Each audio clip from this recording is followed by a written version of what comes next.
The night Ronaldo's kindness to a ball boy touched the world. The Stade de France was trembling under the weight of expectation as Portugal stepped onto the pitch to face the host nation in the Euro 2016 final. And at the center of that storm stood Cristiano Ronaldo, carrying not only the captain's armband, but also the hopes of an entire country that had waited decades for this moment. The match began with intensity and aggression, and every touch from Ronaldo was followed by the roar of Portuguese supporters who believed this was finally the night destiny would be rewritten. Yet football can be brutally unpredictable, and only minutes into the game, a heavy challenge from Dimitri Payet left Ronaldo on the ground, clutching his knee while millions watched in silence. He tried to stand, he tried to run, and he even signaled that he would continue, because leaders do not abandon finals easily. But the pain was visible in his eyes and in the stiffness of every step he forced himself to take. When he finally sank back onto the turf, tears began to form, not from weakness, but from the crushing realization that the biggest match of his international career was slipping away from him. The stretcher approached, and as he was carried off, cameras captured a face filled with frustration, heartbreak, and disbelief. Yet even in that devastating moment, something began to change. Ronaldo did not disappear into the tunnel in defeat.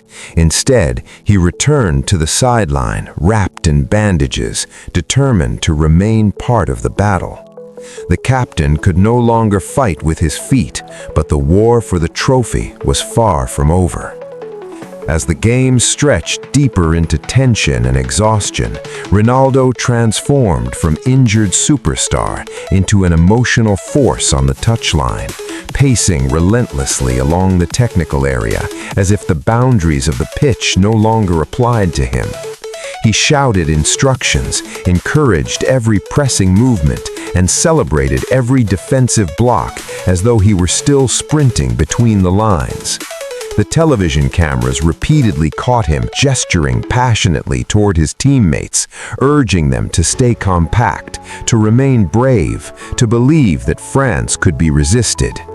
What made the scene extraordinary was not merely his presence, but the intensity with which he lived every second of the match. Ronaldo's voice echoed above the coaching staff, his arms slicing through the air as he directed pressure and demanded focus, almost mirroring the gestures of head coach Fernando Santos. In moments when Portugal looked overwhelmed by French attacks, he clapped furiously, reminding his teammates that suffering was part of glory. When Rui Patricio made crucial saves, Ronaldo reacted with explosive relief, as though he had personally stopped the shots. There was something deeply symbolic of the captain refusing to sit quietly on the bench. Injured players often retreat inward, but Ronaldo moved outward, pouring his frustration into motivation for others. The stadium lights reflected off his tear-streaked face, yet his expression no longer showed despair. Instead, it carried defiance.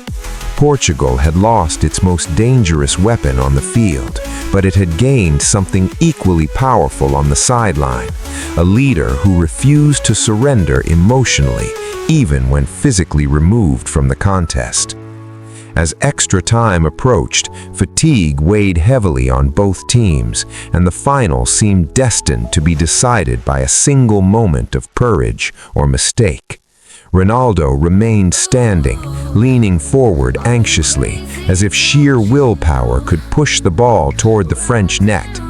Then came the decisive breakthrough, Eder receiving possession outside the box, adjusting his stance and unleashing a low strike that pierced the silence and rolled past Yoris Lloris into the corner of the goal.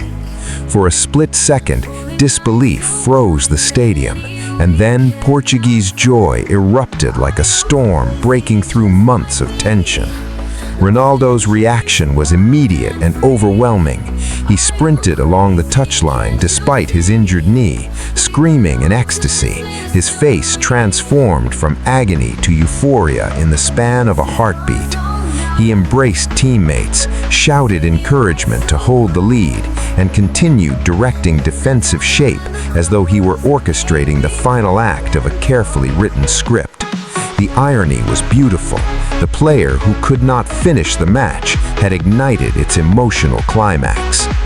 France pressed desperately for an equalizer, but Portugal defended with a unity that reflected the spirit radiating from their captain. Ronaldo's gestures grew sharper, his voice louder, his belief more contagious. It was no longer about individual brilliance, it was about collective resilience, and the injured captain embodied that transformation perfectly. When the final whistle finally echoed across the Stade de France, Ronaldo collapsed into tears once again, but this time they were tears of triumph rather than heartbreak. He limped onto the pitch to embrace every teammate, knowing that this victory was not built on personal goals or highlight reel moments, but on leadership, sacrifice, and emotional strength. As he lifted the European Championship trophy high into the Paris night, the image became immortal. A captain who had suffered publicly, yet refused to abandon his post. Euro 2016 was not remembered for Ronaldo's goals in the final because there were none, nor for dazzling dribbles or decisive assists because injury denied him those opportunities. Instead, it was remembered for something far more profound, the sight of a superstar transforming into a motivator, a wounded warrior evolving into a second coach, and a man proving that greatness is not measured solely by physical contribution, but by the ability to inspire when circumstances are cruel. That night, Portugal did not simply win its first major international trophy, it witnessed its captain redefine leadership under the harshest spotlight imaginable.